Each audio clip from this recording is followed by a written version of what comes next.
Michelangelo the graphic work, published by TASCHEN, Bibliotheca Universalis series. It is a portable book, so to speak, because it's heavy, but the format is small. Unfortunately, this is the only book I could find on Michelangelo's drawings. It's an hardback cover featuring over 700 pages. It depends on the language. If you buy it in English, that would be 700. In another language like Italian, 730. This edition collects the vast majority of Michelangelo's drawings that survived.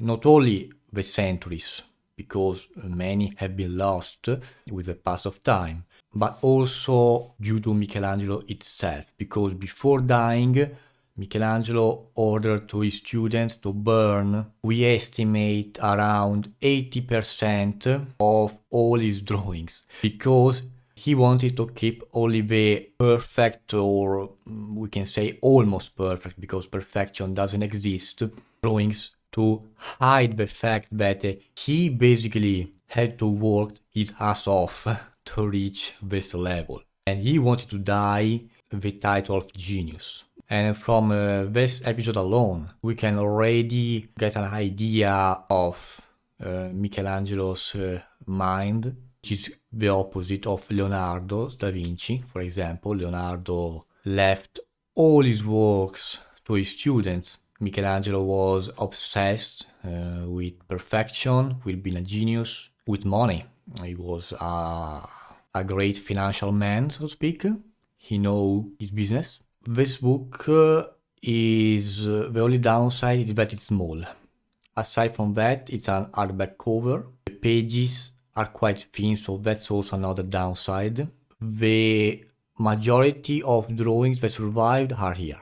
You can find sketches, studies, not only of a human figure and some mythical creatures, but also architectures and or sculptures. The materials he used during his lifetime are the same of Leonardo. Sanguine, white chalk, charcoal, and ink with various washes. Do I recommend it? Yes, because there is not really an alternative. If you can find a bigger book, I would say go for a big, because that is a portrait format. 15 by 21, exactly like an A5 sketchbook. And because of that, many sketches are not displayed on the wall page. Price is 20 euros for 700 pages, so aside from those downsides, I think it's worth it, especially because there's not an alternative. And if you're an artist. If you're not an artist, I don't really recommend it unless you're really into art and you like seeing drawing sketches of that period. But if you are a draftsman, a fine artist, an illustrator, whatever, if you draw, this is a must buy alongside Leonardo's book and other artists as well. With that said, I leave you with the rest of the flip through.